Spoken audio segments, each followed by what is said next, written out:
तो यार अभी इंडिया में खाली एक ही नाम चल रहा है और वो है पुष्पा 2। और खास करके इसकी एडवांस बुकिंग के बारे में तो ऐसी बातें हो रही है कि मानो कि पूरा सिनेमा ही हिल जाने वाला है। और सच बात तो ये है कि पुष्पा 2 ने अपने 20 लाख से भी ज़्यादा टिकट सोल्ड आउट कर दिए थे, लेकिन वो था कल का दिन। अब मैं आपको बताता हूँ कि आज यानी कि 4 दिसंबर को सुबह कितना टाइम हो रहा है, 8:13 से पहले इसने अपने कितने टिकट बेचे हैं और कितने का कलेक्शन हो गया है इसका एडवांस में, और क्या कुछ इसका प्रोडिक्शन हो सकता है पहले दिन के कलेक्शन में।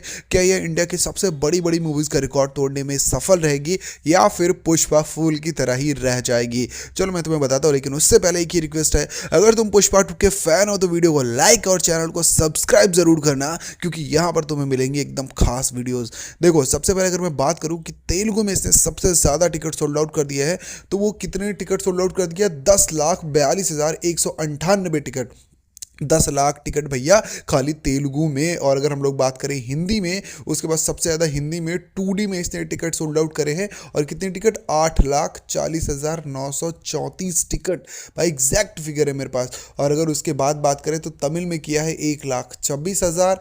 और उसके बाद तेलुगु में कर दिया है, ये मैं 2D की बात कर रहा हूँ, पहले आपको बता देता हूँ 2D की बात कर रहा हूँ मैं, ये सारे टिकट। लेकिन तुम सोचो, 10 लाख उसका, 8 लाख उसका, 1 लाख, मतलब ये 20 लाख तो मैं तुम्हें 21,10,724 मैं तुम्हें ऐसे ही गिना दे रहा हूँ। किसमें? खाली 2D में भाई। अभी जब 3D का आएगा वो सबका तो मैंने अभी तुम्हें बताया भी नहीं है। 21 लाख, अगर उन सबका पूरा ग्रॉस मान लो तो लगभग 25 लाख टिकट बेच दिए हैं। और इस पे इससे पैसा कितना निकल कर आता है विथ ब्लॉक सीट्स? मैं आपको बता दूं तो लगभग 80 करोड़ रुपए इसकी एडवांस बुकिंग नेट, जो मैं आपको बता रहा हूँ। अब देखो, ये अभी तो पूरा एक दिन 24 घंटे बाकी है। तो 24 घंटे में अगर 80 करोड़ अभी है तो 20 करोड़ भैया, तो मान के चलो, लिख के ले लो, मैं शाम को वीडियो अपलोड कर दूंगा। लेकिन हाँ, 20 करोड़ मान के चलो। अब एडवांस बुकिंग प्लस इसका जो पहले दिन का कलेक्शन होगा, वो दोनों प्लस करके अगर ये 250 करोड़ 300 करोड़ लेती है तो आप चौंकिएगा मत, क्योंकि ये बिल्कुल सिंपल है। चलो, ये तो हो गया इसके एडवांस बुकिंग के बारे में। अब हम बात करते हैं कि आखिरकार ये रिकॉर्ड कौन कौन से तोड़ेगी, तब जाकर के ये इंडिया की टॉप मोस्ट मूवी बन पाएगी। वैसे अगर हम बात करें तो अभी हाल फिलहाल में सबसे बड़ा रिकॉर्ड किसके पास है? वह शाहरुख खान के पास एडवांस बुकिंग का। और उनके सेकंड जो तगड़ी मूवी थी जवान, उसमें उसने अपने उसका एडवांस बुकिंग था। देखो, ये जो पूरी बात की हमने डे 1 की बात की है, खाली पहले दिन की एडवांस बुकिंग की बात की है। और अभी शाहरुख खान के जवान की हम लोग पहले दिन की एडवांस बुकिंग की बात करें तो वो था 45 करोड़। और जो एग्जैक्ट उनका फर्स्ट डे कलेक्शन आया था वो शायद 129 करोड़ आया था। तो अगर 45 करोड़ पे 129 करोड़ आ सकता है तो भाई साहब 80 और 100 करोड़ तो तुम मान के चलो, तो 100 करोड़ की एडवांस बुकिंग में कितना नंबर आएगा ये तुम कमेंट सेक्शन में बताओ। लेकिन लेकिन लेकिन लेकिन शाहरुख खान के अगर रिकॉर्ड को तोड़ेंगे तो भाई साहब वो खाली हिंदी हिंदी हिंदी में, और यही कुछ 2024 का रिकॉर्ड ब्रेक होगा। लेकिन अगर इनको असली में रिकॉर्ड ब्रेक करना है तो इनको लड़ना पड़ेगा कर्ण से। जी हाँ, मैं बात कर रहा हूँ कल्कि की। कल्कि इस साल की सबसे बड़ी रिलीज होने वाली मूवी थी और उसकी एडवांस बुकिंग लगभग 65 करोड़ थी। और उसकी ओपनिंग 191.5 करोड़, मतलब कि 200 करोड़ के लगभग था। तो अगर 200 करोड़ को पार करते हैं ये भाई साहब अपने अल्लू अर्जुन यानी कि पुष्पा, तो ये कल्कि का रिकॉर्ड बीट कर देंगे। और लाइफ टाइम कलेक्शन उसका लगभग 1200 से 1300 करोड़ था।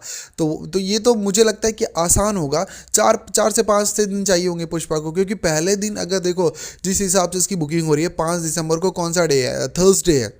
तो थर्सडे उसके बाद होगा फ्राइडे, सैटरडे संडे को। तो अगर पहले दिन 300 करोड़ है और वो भी कोई छुट्टी नहीं है, तो यार सैटरडे संडे को तो उसका कलेक्शन कहाँ जाएगा? 400-500 करोड़ एक दिन में होना चाहिए मेरे हिसाब से, जिस हिसाब से इसकी टिकट बुक करी है। और ये पहली बार कोई ऐसी मूवी है ना जहाँ पर तेलुगु वर्सेस हिंदी ऑडियंस जो है ना लड़ नहीं रही है। ये भाई साहब एकदम टिकट लेने के लिए तुम देखो, 10 लाख तेलुगु में बेचा तो 9 लाख के लगभग कहाँ हिंदी में भी। अब इतना ज़्यादा क्रेज है ना अल्लू अर्जुन का। मुझे लगता है कि ये जो मूवी है ना, इसको रिलीज़ करने के पीछे मेकर्स ने ये जो अपने इवेंट्स का मैनेजमेंट किया था ना, वो बहुत सॉलिड किया था भाई। क्योंकि पटना में पहला इवेंट रखना ये बहुत बड़ी बात होती है। मतलब मूवी है तेलुगु सिनेमा की और उसका इवेंट रखा जा रहा है पटना में। जबकि तुम अगर देखो तो तेलुगु साइड, मतलब साउथ साइड में हिंदी को बहुत ज़्यादा बैन किया जाता है। वहाँ के जो लोग हैं उनका ऐसा मानना है कि नहीं, हिंदी वासी हमारे यहाँ पे नहीं रह सकते हैं। और वहीं मेकर्स, फिल्म मेकर्स यहाँ पर आते हैं पटना में, मतलब जो कुछ वो ऑडियंस से कनेक्शन है और चीज़ों को वेल प्लान करना, इसको बोलते हैं एक अच्छी खासी प्लानिंग। पुष्पा 2 मतलब जिस हिसाब से स्टोरी है, मूवी है, वो तो एक अलग साइड है, लेकिन इसका अच्छे से प्रमोशन करना ये बहुत बड़ी बात होती है और वो बहुत तगड़ी तरीके से किया जा रहा है। और अब मैं बात करता हूँ कि इसकी अपनी इंडिया की टॉप मोस्ट कलेक्शन वाली मूवीज़ का रिकॉर्ड तोड़ने के लिए इसको कितना कलेक्शन करना पड़ेगा। अब बात करते हैं the one and only Prabhas, जिनका रिकॉर्ड तोड़ना आवश्यक होता है अगर आपको इंडियन मूवी में टॉप मोस्ट पर जाना है। तो प्रभास द डायनासोर के नाम है रिकॉर्ड बाहुबली 2 का, जिसने अपने पहले दिन के कलेक्शन लगभग 150 करोड़ के ऊपर किया था। तब उन दिनों ऑनलाइन का उतना ज़्यादा ज़माना था नहीं, लोग थिएटर में जाके बुक करते थे। लेकिन हाँ, इसका जो लाइफ टाइम कलेक्शन है ना, उसको तोड़ना बहुत ज़्यादा इंपॉर्टेंट होगा। किसके लिए? पुष्पा 2 के लिए। तो लाइफ टाइम कलेक्शन इसका लगभग 1800 करोड़ है। और अगर इसके बाद बात करें तो फिर लड़ने के लिए सबसे इम्पॉर्टेंट जो मूवी है वो है दंगल। दंगल ने लगभग 2000 करोड़ प्लस का कलेक्शन किया अपने लाइफ टाइम में। अगर पुष्पा 2 को इंडिया की सबसे ज़्यादा मूवीज़ बननी है तो भाई साहब इसको दंगल का रिकॉर्ड तोड़ना पड़ेगा, वो भी 2000 करोड़ से ज़्यादा कमा के। वैसे मेरी बात मानो ना तो KGF 2 का भी रिकॉर्ड तोड़ना भाई बहुत ज़्यादा बड़ी बात नहीं है पुष्पा के लिए, क्योंकि जिस हिसाब से इसकी एडवांस बुकिंग चल रही है 100 करोड़। KGF की वैसे KGF आपको पता है वर्ल्ड वाइड ज़्यादा इसका कलेक्शन नहीं, क्योंकि हॉलीवुड वाले ऑलरेडी डरते हैं कि अगर KGF आ गई तो फिर उनका रिकॉर्ड खतरे में पड़ जाएगा। तो तुम कमेंट करके बताओ क्या तुम पुष्पा 2 के फर्स्ट शो का टिकट ले लिया है? वैसे मैंने तो बुक कर दिया है, मैंने पोस्ट भी किया है। अब तुम्हारे कमेंट का इंतज़ार रहेगा। मिलते हैं नेक्स्ट वीडियो में। अगर तुम्हें मेरी वीडियो पसंद आई है तो वीडियो को लाइक कर देना और चैनल को सब्सक्राइब कर देना। और हाँ, अगर तुम्हें कोई भी शिकायत या फिर कोई भी सुझाव देना है तो मेरा कमेंट बॉक्स ओपन है।